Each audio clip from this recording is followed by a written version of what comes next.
Alright, so today I took off the generator. It's in the trunk. Because I took this off and I did a little work on it. And I coated the bottom. And I also put a frame in there. I wanted to show you all that. Instead of a plate, I was going to do a plate because it was pretty flexible. I realized when I moved the exhaust, the plate would flex just a little bit with the way I have it oriented now. So I was like, and Tim said, yeah, I'd put a plate or something on there, and don't do rubber. He was like, I've done rubber. He told me he did rubber before and it broke the corners off, so from the allowing the vibration. So back and forth, we'll just go solid. That'll work. The generator should be fine without it being solid, because it's right beside the main support and it's through a tubing over here. It's going to be scooted forward. It's going to come all the way to this edge right here is where the generator will be. That box with both generators, and then we're going to chain off. I forgot the file. I was going to borrow a really coarse file from work because I was filing that shaft down. I was just going to do that instead of having to bore it, because it's almost 3/4, so I'm just turning it off with a file with it running. And the file I have is a fine file. It's good to fine it once I get it closed, but it's not. It's wearing the file out trying to do it. So I'm going to get a couple good big files and do it. I only have to take about 30, I think it's 30 thousandths off now, 25, something like that, and I'm almost there. So, and I got the sprockets ready. I'm going to confirm the chain fits because I ground them, 2 extra sprockets for this. No, those are different.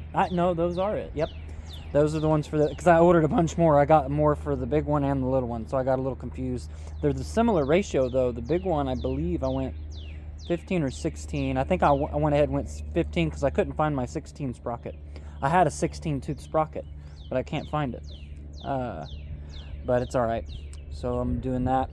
Also, I went with a 1-inch already bored sprocket for the 10 horse, and I'm just going to put some shim stock behind it, some 5 thousandths or 3 thousandths shim stock, 4 thousandths I think, and it'll be fine. I'll sinker it down.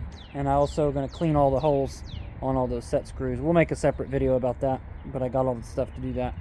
So yeah, hope y'all, one more time, hope y'all like that frame, man. Turn the light on, I mean, so you can see it a little better. And there's my chains. I just run bolts in there. But yeah, that bounce is coming from the see my little bar that helps stabilize it. That bounce is coming from the hitch itself, the receiver on the car. There's nothing I could do about that. That's a DOT approved receiver, and it's where the flex is. I don't know if you can see it, but I can see it. It's not anything else flexing except the hitch, so that I'm limited here. And it's not a lot of weight on there either. That's the whole thing. That motor's 44 pounds, and this plate's I think it's 28 or 30 pounds. So you're not even at 100 pounds yet. But I can slide it in. I sanded it. I need to sand it some more to make it where it'll go in one more, and it should miss my trailer brake, my 7-pin that I put on the car, a 7-pin trailer thing. Should clear that. If not, I can make some adjustments or put an extra hole, because I would like to slide it in a little more, get it a little bit closer to the car. It'll make it a little more stable and keep it away.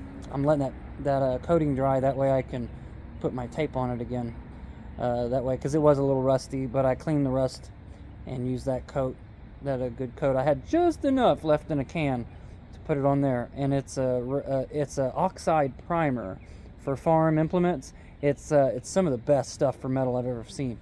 So yeah, I gotta go back over it on the sides, because the top will be covered. That's galvanized. It'll be covered. Even though I ground on it a little bit, it won't rust. Believe me, that's the thick stuff. Only like on the edge right here where those holes are, it might rust there. Anyway, hope y'all enjoy. Like that coating and that brace. Peace.